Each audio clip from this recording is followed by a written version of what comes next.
Fuck. News broke this morning that the ADFGX Mob of the Dead cipher has been solved. It was solved sometime in the night by a Reddit user by the name of RichKiller, who has been prolific in the Call of Duty community in trying to solve it, I guess, and other ciphers and puzzles as well. This video is going to explain his solution in depth, how I believe that he came to the conclusion that he has done, as well as my own attempts to solve it and some other notable bits from the community. If you're only interested in what the solution is, I'll leave some sort of note or timestamp somewhere below and you can skip right to that. Otherwise, I'll try to segment this video as much as I can so you don't have to look at this much, but my setup these days is very bad. That's why I've got the headset on, and because I don't have a proper mic. And let's get to it. So I want to talk first of all about my solution and why it got as far as it did and why it was never going to work. So to begin with, the problem was in two parts that I saw. One was the transposition key, which we didn't know. This was a 6-letter word where the first two characters appeared later in the alphabet than the preceding 4 characters. Which wasn't as important because we knew we could calculate the 48 possible solutions and decode the cipher like that. The problem that we did have, the big one, was we didn't know the key square. Now the key square was a 5x5 grid of characters, letters A to Z, excluding the letter J. Now this was a huge problem because there were so many possibilities, 25 factorial, which is somewhere in the billions of possibilities. So my idea was to generate an algorithm that would permutate through the alphabet and generate each possible of these 25 factorials. This worked quite well, but it was way too slow. Next best practice would be, well, what if it wasn't just one processor running at this solution? What if it was several processors? And I think that's about where I was up to in 2015. The next stage of my solution was, instead of it being a desktop application, what if it was an online application? And that's why you're looking at this god-awful website, which I never actually finished. But this is a JavaScript library, and the beauty of JavaScript is it runs client-side. So my server's not doing all the work, your PC's doing all the work, or your phone's doing all the work, or your laptop, or your Raspberry Pi, or any device you wanted. And the idea was that I would get as many people in the community to run this as much as they could. My server just basically gave you tasks to do, and your processor did the bulk of it. All my job was to store those results. So you would go in here and say, I've got a fairly decent PC, I'm going to decode 100 key squares at a time. Or, you know what, I'm using my dad's old Centron processor and I'm going to only decode 5 key squares at a time. And you would select how many you want to do and just start decoding. And then you would literally just start generating key squares and decoding them. Now obviously you're not involved in this process at all, which is kind of awful. But what's happening in the background is you are sending a request to my server. My server is saying, you are saying, hey, I would like 10 key squares, please. My server is keeping a marker of how many, or how far through the permutations it's gotten. And it says, right, this is how far I am. If you're going to add 10, I am going to block out the next 10 permutations and give you the starting point. You would then get that starting point, calculate 10 key squares, send the results. If 2 people ask the server at the same time, I want 10 or I want 100, it would only execute one thing at a time. So you would ask for 10, the other person would ask for 100, they would get the starting point as of the server allocating you your 10. So there was no overlap like that. It was a very nice queuing system. And you would generate the key square based on the starting point, generate the 48 possible outcomes, and then send those back to the server. That then had a problem of storage space. Where the hell are we going to put all this data? My web server is only 40 gigabytes in size, which for websites is absolutely lovely. But for humongous amounts of data, trillions of characters, it's not great. So the only thing I could do was trim it down before it even hits the database. So I generated this, which is pulling out potential values based on whether or not they contained a word. Now I just had a big table full of words that were 5 letters and longer, with the idea of getting stuff that contained a word. So this one has the word spool in it, and you can see there the word spool is at the start. And you would look at this, you would come on this page and say, right, I want to view solutions, and you go, right, I and then you would say, actually, that's not great, not even close. And then it would come back to you with a different word, like onion, and there we can see the word onion is in the middle of the possibility. And you would again say, no, that's not good. And then it would show these possibilities to 2 or 3 different people. If they all voted the same way, it would get scored, and the more something was scored, it would analyse those particular words and then say, right, well, if onion is a word in itself, let's look backwards.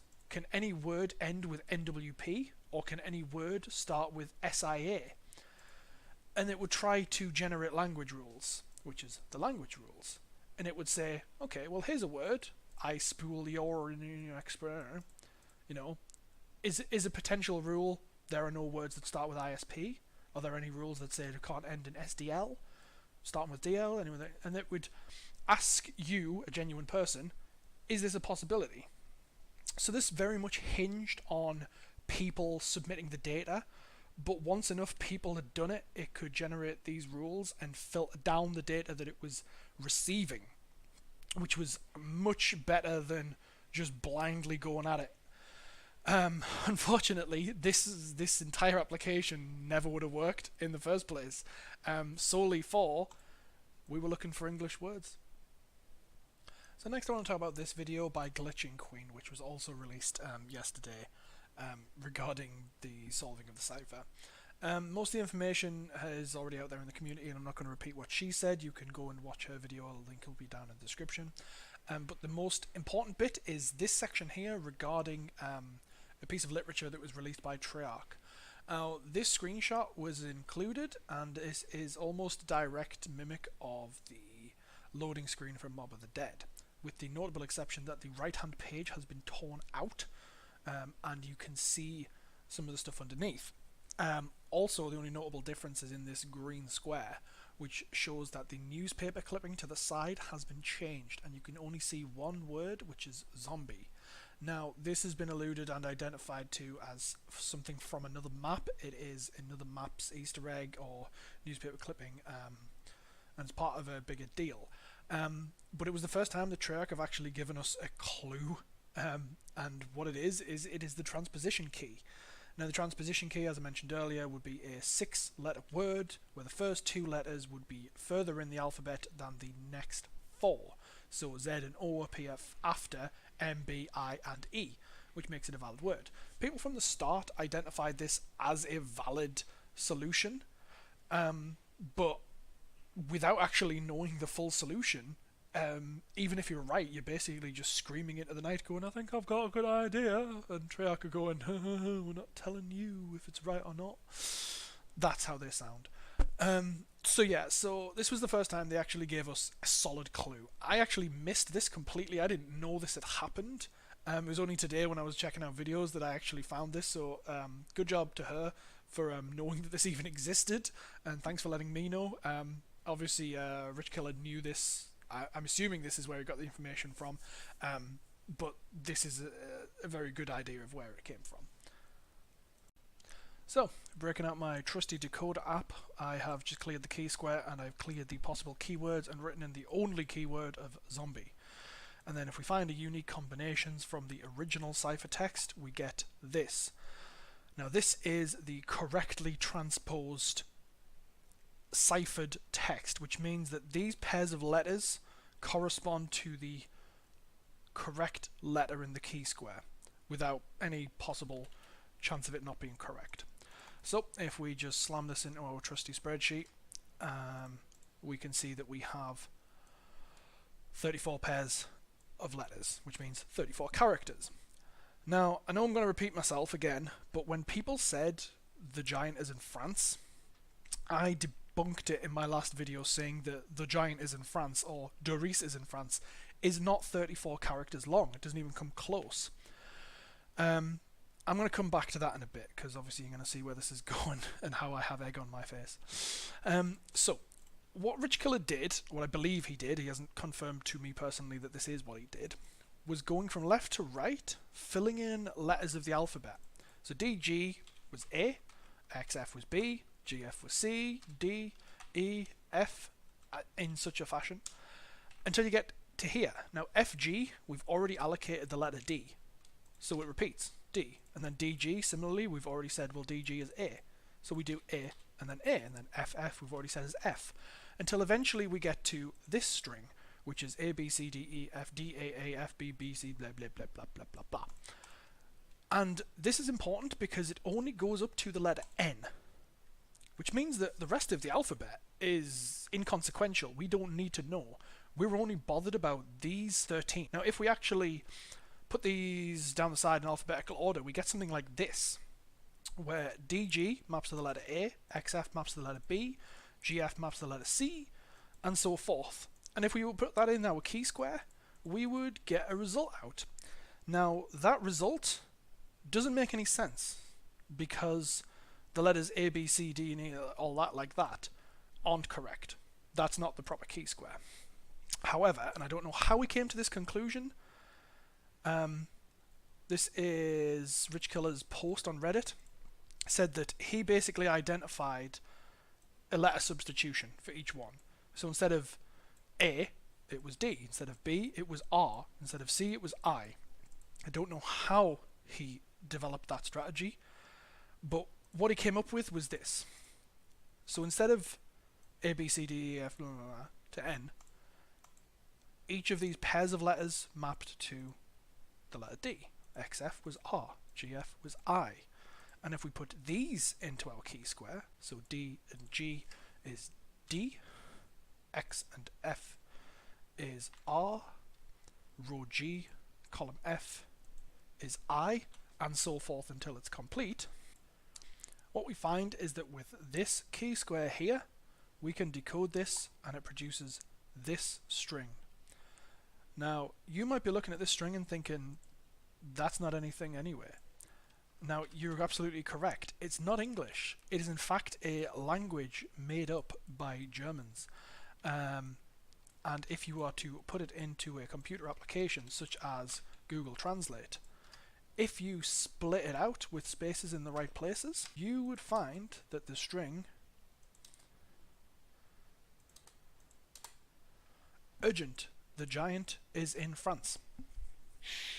Now, like I say, this is where I get egg on my face, because in the 3 years ago, and indeed 5 years ago, I said that it is absolutely categorically not the giant is in France, because that is not enough characters to fit that transposition square. However, it bloody well is when it's written in German. Let that just sink in as to how much of a kick in the balls that is for everyone, or the vagina if you are a woman. It's just, it boggles my mind. Anyway, the reason people assumed this from the off is that there was apparently, I'm basing this on no information other than rumours that I've read on Reddit, there was a leak of information from Treyarch, and that was one of the pieces of information that was leaked. So it's likely that people found this information but didn't actually know why the cipher said this. This is the first time to date that we have an actual active solution to the problem instead of just the answer. People didn't believe just the answer because it didn't make sense, and as Matt said on Twitter, you get no points without showing you working out. RichKiller has done what nobody else has done in the past 5 years and shown his working out, and that's what's amazing. So there it is, there's your final solution. Urgent, the giant is in France. When RichKiller made his post yesterday on Reddit, he's made a few amendments since, talking about different things, but ultimately everyone's really pleased for him. I am too. This man deserves as many upvotes, Reddit gold, fake internet points, real internet points, smashed likes, subscriptions, chicken tendies, anything. Just give it to the man. He's earned it. There's been a few YouTube videos, as I mentioned. Glitching Queens posted one. I'm obviously making this one. Mr. Ruffle Waffles has produced his own, talking about it. I'll link to all of the things that I've mentioned just now in the description. So that's it. That's the last 5 years. The puzzle has been solved. What does it mean?